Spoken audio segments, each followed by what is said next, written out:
Hooray, hooray, hooray! Step right up and hear the Grateful Dead roll over and play live.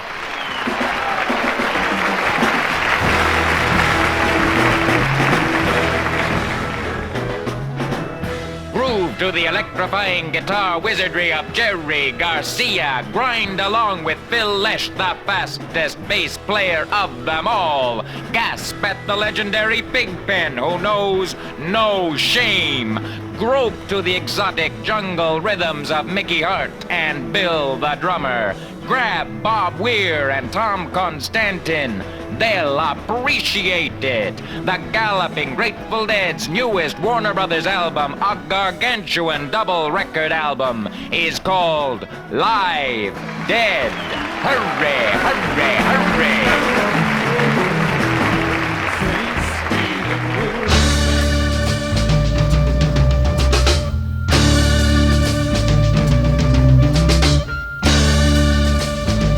Seems I have been here before, but then I'm still so obscure. Goodbye, goodbye. And I don't wanna see anybody cry. Meet me some more. Bye, bye, bye, bye, bye, bye.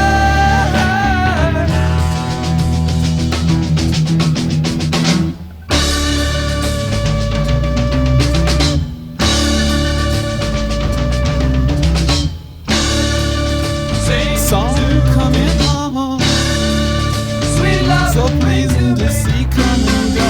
Goodbye, goodbye. Tell me why. Leave me some moments.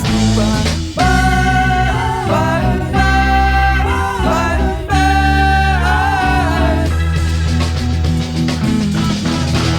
It ain't 'cause I'm the only one left, darling.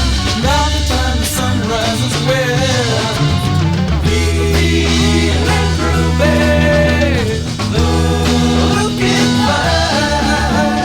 Think I'll come back here again, every now and then, from time to time.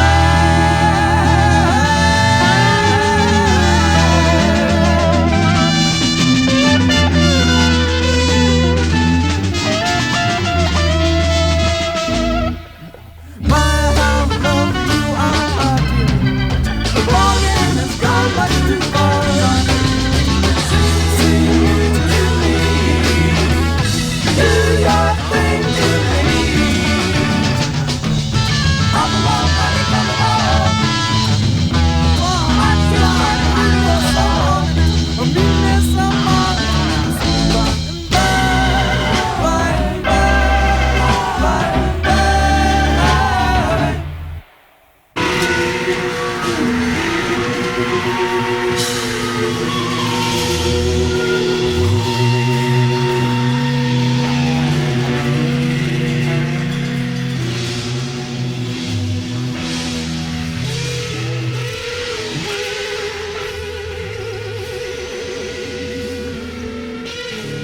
Chapter 11, A Vision for You.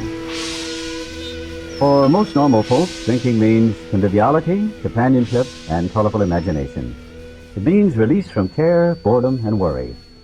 It is joyous intimacy with friends and a feeling that life is good. But not so with us. In those last days of heavy drinking, the old pleasures were gone. They were but memories. Never could we recapture the great moments of the past. There was an insistent yearning to enjoy life as we once did, and a heartbreaking obsession that some new miracle of control would enable us to do it. There was always one more attempt and one more failure.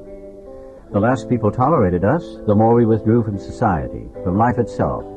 As we became subjects of King Alcohol, shivering denizens of his mad realm, the chilling vapor that is loneliness settled down. It thickened, ever becoming blacker. Some of us sought out sordid places, hoping to find understanding, companionship, and approval. Momentarily we did.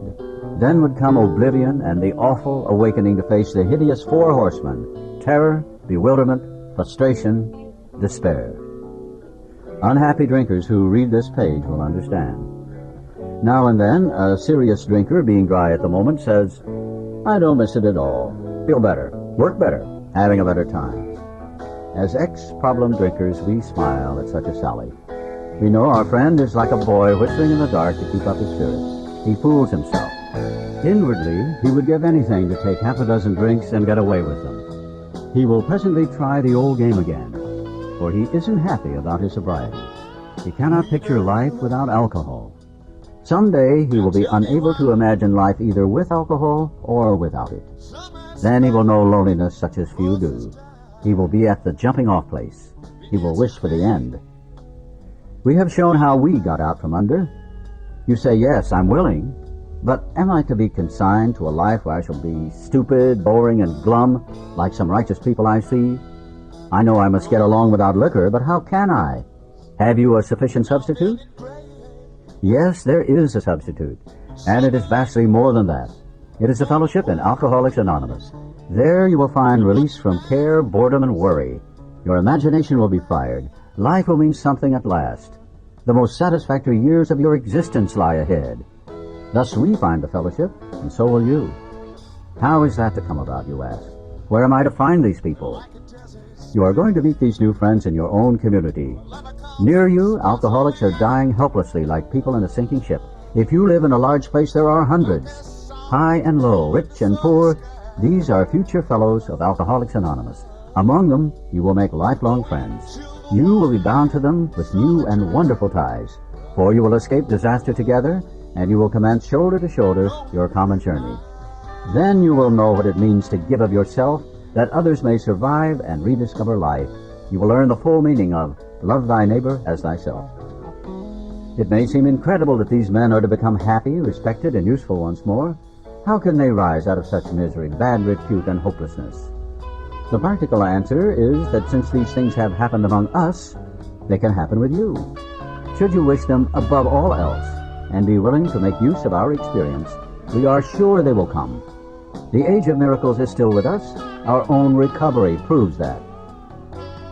Our hope is that when this tip of a book is launched on the world tide of alcoholism, defeated drinkers will seize upon it to follow its suggestions.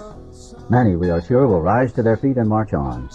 They will approach still other sick ones, and fellowships of Alcoholics Anonymous may spring up in each city and hamlet, havens for those who must find a way out. In the chapter, Working with Others, you gathered an idea of how we approach and aid others to health. Suppose now that through you, several families have adopted this way of life. You will want to know more of how to proceed from that point. Perhaps the best way of treating you to a glimpse of your future will be to describe the growth of the fellowship among us. Here is a brief account. Years ago, in 1935, one of our number made a journey to a certain western city. From a business standpoint, his trip came off badly. Had he been successful in his enterprise, he would have been set on his feet financially, which at the time seemed vitally important. But his venture wound up in a lawsuit and bogged down completely. The proceeding was shot through with much hard feeling and controversy. Bitterly discouraged, he found himself in a strange place, discredited and almost broke. Still physically weak and sober but a few months, he saw that his predicament was dangerous. He wanted so much to talk with someone, but whom? One dismal afternoon, he paced a hotel lobby wondering how his bill was to be paid. At one end of the room stood a glass-covered directory of local churches. Down the lobby, a door opened into an attractive bar. He could see the gay crowd inside. In there, he would find companionship and release.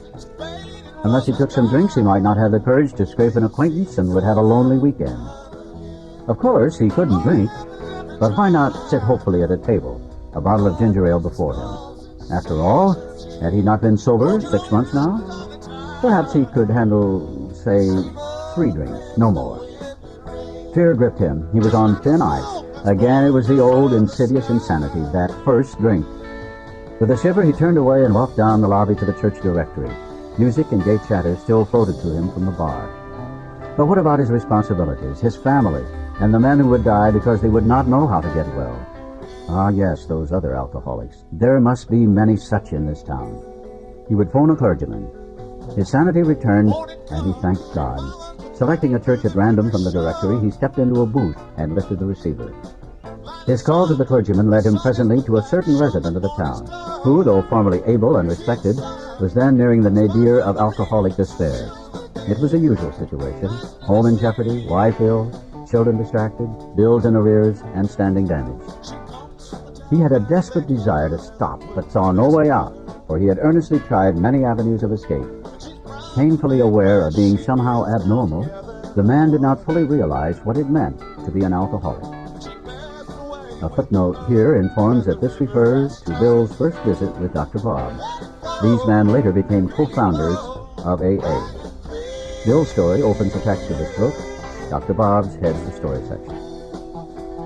When our friend related his experience, the man agreed that no amount of willpower he might muster could stop his drinking for long. A spiritual experience, he conceded, was absolutely necessary. But the price seemed high upon the basis suggested. He told how he lived in constant worry about those who might find out about his alcoholism. He had, of course, the familiar alcoholic obsession that few knew of his drinking. Why, he argued, should he lose the remainder of his business, only to bring still more suffering to his family by foolishly admitting his plight to people from whom he made his livelihood? He would do anything, he said, but that. Being intrigued, however, he invited our friend to his home. Some time later, and just as he thought he was getting control of his liquor situation, he went on a roaring bender. For him, this was the spree that ended all sprees. He saw that he would have to face his problem squarely, that God might give him mastery. One morning he took the bull by the horns and set out to tell those he feared what his trouble had been. He found himself surprisingly well received, and learned that many knew of his drinking. Stepping into his car, he made the rounds of people he had hurt. He trembled as he went about, for this might mean ruin, particularly to a person in his line of business. At midnight, he came home exhausted, but very happy. He has not had a drink since. As we shall see, he now means a great deal to his community, and the major liabilities of 30 years of hard drinking have been repaired in 4. But life was not easy for the two friends. Plenty of difficulties presented themselves. Both saw they must keep spiritually active. One day, they called up the head nurse of a local hospital. They explained their need and inquired if she had a first-class alcoholic prospect. She replied, "Yes, we've got a corker. He's just beaten up a couple of nurses. Goes off his head completely when he's drinking. He's a grand chap when he's sober, though he's been in here 8 times in the last 6 months. Understand he was once a well-known lawyer in town, but just now he's got him strapped down tight." A footnote tells us that this refers to Bill's and Dr. Bob's first visit to AA number 3. This resulted in AA's first group at Akron, Ohio, in 1935.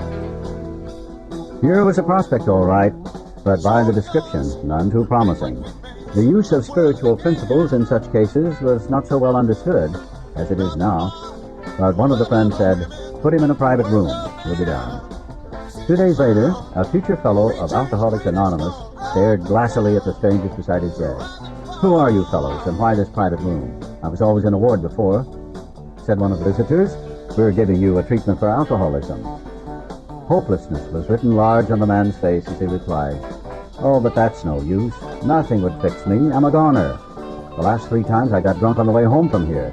I'm afraid to go out the door. I can't understand." For an hour, the two friends told him about their drinking experiences. Over and over he would say, "That's me, I drink like that." The man in the bed was told of the acute poisoning from which he suffered, how it deteriorates the body of an alcoholic and warps his mind. There was much talk about the mental state preceding the first drink. "Yes, that's me," said the sick man, "the very image. You fellows know your stuff all right, but I don't see what good it'll do. You fellows are somebody. I was once, but I'm a nobody now. From what you tell me, I know more than ever I can't stop." At this, both visitors burst into a laugh. Said the future fellow anonymous, "Damn little to laugh about that I can see." The two friends spoke of their spiritual experience and told him about the course of action they carried out. He interrupted. "I used to be strong for the church, but that won't fix it. I've prayed to God on hangover mornings and sworn that I'd never touch another drop, but by 9 o'clock I'd be boiled as an owl." Next day found the prospect more receptive. He'd been thinking it over. "Maybe you're right," he said. "God ought to be able to do anything." Then he added, "He sure didn't do much for me when I was trying to fight this booze racket alone." On the 3rd day, the lawyer gave his life to the care and direction of his Creator, and said he was perfectly willing to do anything necessary. His wife came, scarcely daring to be hopeful, though she thought she saw something different about her husband already. he had begun to have a spiritual experience. That afternoon, he put on his clothes and walked from the hospital a free man. He entered a political campaign, making speeches, frequenting men's gathering places of all sorts, often stayed up all night. He lost the race by only a narrow margin, but he had found God, and in finding God, had found himself. That was in June 1935. He never drank again. He, too, has become a respected and useful member of his community. He has helped other men recover, and is a power in the church from which he was long absent. So you see, there were 3 alcoholics in that town who now felt they had to give to others what they had found or be sunk. After several failures to find others, a 4th turned up. He came through an acquaintance who had heard the good news. He proved to be a devil-may-care young fellow whose parents could not make out whether he wanted to stop drinking or not. They were deeply religious people, much shocked by their son's refusal to have anything to do with the church. He suffered horribly from his sprees, but it seemed as if nothing could be done for him. He consented, however, to go to the hospital, where he occupied the very room recently vacated by the lawyer. He had 3 visitors. After a bit, he said, "The way you fellows put this spiritual stuff makes sense. I'm ready to do business. I guess the old folks are right after all." So 1 more was added to the fellowship. All this time, our friend of the hotel lobby incident remained in that town. He was there 3 months. He now returned home, leaving behind his first acquaintances, the lawyer and the devil-may-care chap. These men had found something brand new in life. Though they knew they must help other alcoholics if they would remain sober, that motive became secondary. It was transcended by the happiness they found in giving themselves for others. They shared their homes, their slender resources, and gladly devoted their spare hours to fellow sufferers. They were willing by day or night to place a new man in the hospital and visit him afterwards. They grew in numbers. They experienced a few distressing failures, but in those cases, they made an effort to bring the man's family into a spiritual way of living, thus relieving much worry and suffering. A year and 6 months later, these 3 had succeeded with 7 more. Seeing much of each other, scarce an evening passed that someone's home did not shelter a little gathering of men and women, happy in their release, and constantly thinking how they might present their discovery to some newcomers. In addition to these casual get-togethers, it became customary to set apart 1 night a week for a meeting, to be attended by anyone or everyone interested in a spiritual way of life. Aside from fellowship and sociability, the prime object was to provide a time and place where new people might bring their problems. Outsiders became interested. 1 man and his wife placed their large home at the disposal of this strangely assorted crowd. This couple has since become so fascinated that they have dedicated their home to the work. Many a distracted wife has visited this house to find loving and understanding companionship among women who knew her problems, to hear from the lips of their husbands what had happened to them, to be advised how her own wayward mate might be hospitalized and approached when next he stumbled. Many a man, yet days from his hospital experience, has stepped over the threshold of that home into freedom. Many an alcoholic who entered there came away with an answer. He succumbed to that gay crowd inside, who laughed at their own misfortunes and understood his.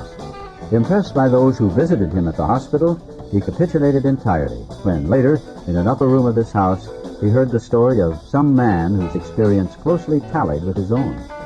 The expression on the faces of the women, that indefinable something in the eyes of the men, the stimulating and electric atmosphere of the place, conspired to let him know that here was haven at last.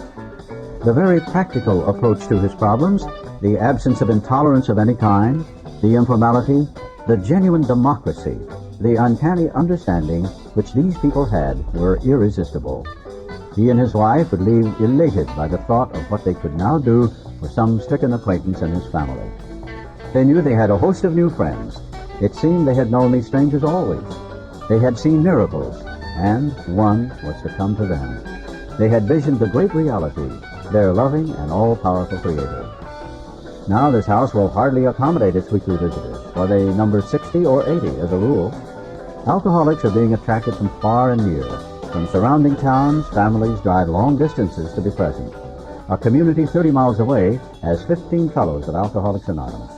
Being a large place, we think that someday its fellowship will number many hundreds. A footnote reminds us here that this was written in 1939. The life among Alcoholics Anonymous is more than attending gatherings and visiting hospitals. Cleaning up old scrapes, helping to settle family differences, explaining the disinherited son to his irate parents, lending money and securing jobs for each other when justified. These are everyday occurrences. No one is too discredited or is sunk too low to be welcomed cordially if he means business. Social distinctions, petty rivalries, and jealousies, these are laughed out of countenance. Being wrecked in the same vessel, being restored and united under one God, with hearts and minds attuned to the welfare of others, the things which matter so much to some people no longer signify much to them. How could they? Under only slightly different conditions, the same thing is taking place in many eastern cities. In one of these, there is a well-known hospital for the treatment of alcoholic and drug addiction. 6 years ago, one of our number was a patient there. Many of us have felt for the first time the presence and power of God within its walls. We are greatly indebted to the doctor in attendance there, for he, although it might prejudice his own work, has told us of his belief in ours. Every few days, this doctor suggests our approach to one of his patients. Understanding our work, he can do this with an eye to selecting those who are willing and able to recover on a spiritual basis. Many of us former patients go there to help. Then, in this eastern city, there are informal meetings such as we have described to you, where you may now see scores of members. There are the same fast friendships. There is the same helpfulness to one another as you find among our Western friends. There's a good bit of travel between East and West, and we foresee a great increase in this helpful interchange. Someday, we hope that every alcoholic who journeys will find a fellowship of Alcoholics Anonymous at his destination. To some extent, this is already true. Some of us are salesmen and go about. Little clusters of 2s and 3s and 5s of us have sprung up in other communities through contact with our 2 larger centers. Those of us who travel drop in as often as we can. This practice enables us to lend a hand, at the same time avoiding certain alluring distractions of the road, about which any traveling man can inform you. A footnote here reminds us again that this was written in 1939. As of 1978, there are more than 30,000 groups in over 90 countries, with an estimated membership of over 1 million. Thus we grow, and so can you, though you be but one man with this book in your hand. We believe and hope it contains all you need to begin. We know what you're thinking. You're saying to yourself, I'm jittery and alone. I couldn't do that. But you can. You forget that you have just now tapped a source of power much greater than yourself. To duplicate with such backing what we have accomplished is only a matter of willingness, patience, and labor. We know of an AA member who was living in a large community. He had lived there but a few weeks when he found that the place probably contained more alcoholics per square mile than any city in the country. This was only a few days ago at this writing, 1939. The authorities were much concerned. He got in touch with a prominent psychiatrist who had undertaken certain responsibilities for the mental health of the community. The doctor proved to be able and exceedingly anxious to adopt any workable method of handling the situation. So he inquired, what did our friend have on the ball? Our friend proceeded to tell him, and with such good effect that the doctor agreed to a test among his patients and certain other alcoholics from a clinic which he attends. Arrangements were also made with the chief psychiatrist of a large public hospital to select still others from the stream of misery which flows through that institution. So, our fellow worker will soon have friends galore. Some of them may sink and perhaps never get up. But if our experience is a criterion, more than half of those approached will become fellows of Alcoholics Anonymous. When a few men in this city have found themselves and have discovered the joy of helping others to face life again, there will be no stopping until everyone in that town has had his opportunity to recover if he can and will. Still, you may say, but I will not have the benefit of contact with you who write this book. We cannot be sure. God will determine that. So you must remember that your real reliance is always upon Him. He will show you how to create the fellowship you crave. A footnote here, Alcoholics Anonymous will be glad to hear from you. Address P.O. Box 459, Grand Central Station, New York, New York, 10017. Our book is meant to be suggestive only. We realize we know only a little. God will constantly disclose more to you and to us. Ask Him in your morning meditation what you can do each day for the man who is still sick. The answers will come if your own house is in order. But, obviously, you cannot transmit something you haven't got. See to it that your relationship with Him is right, and great events will come to pass for you and countless others. This is a great fact for us. Abandon yourself to God as you understand God.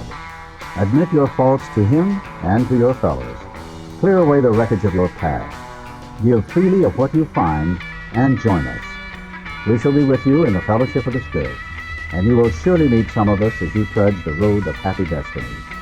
May God bless you and keep you until then.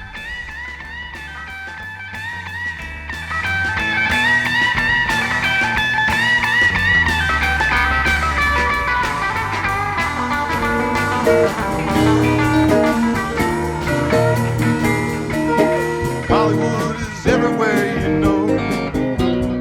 You don't. One more time. No, 1, 2, 3, hop.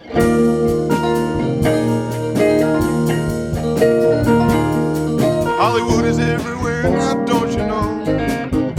You don't have to wait in line to see the show. Just catch it when a star falls flying low.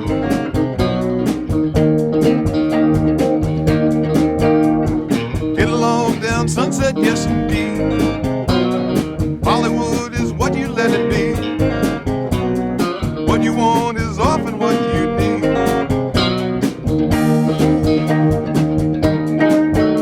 Swing low, or none of us will ever get back home. Swing right, sleep tight. No one here ever goes home at night. Hollywood is everywhere. Graceful children walk on here. You line up single file, and we'll go down and stare a while.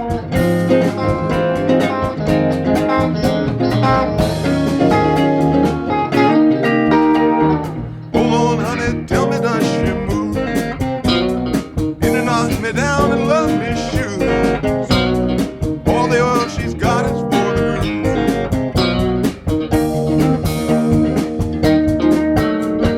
Have you ever climbed those cut black stairs?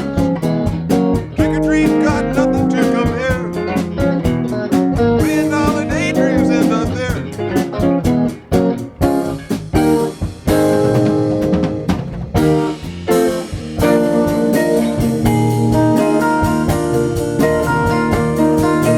Hollywood is everywhere, you know. Don't have to in love to see the show. Just catch it when a star falls flying low.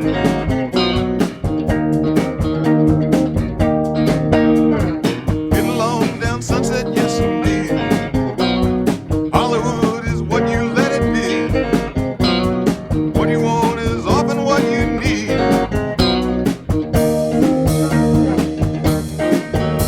Swing low, none of us will get back home. Swing right, sleep tight. No one here ever goes home at night.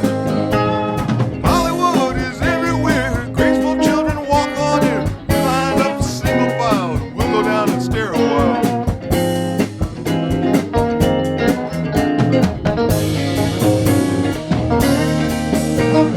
Hold on, honey, tell me does she move?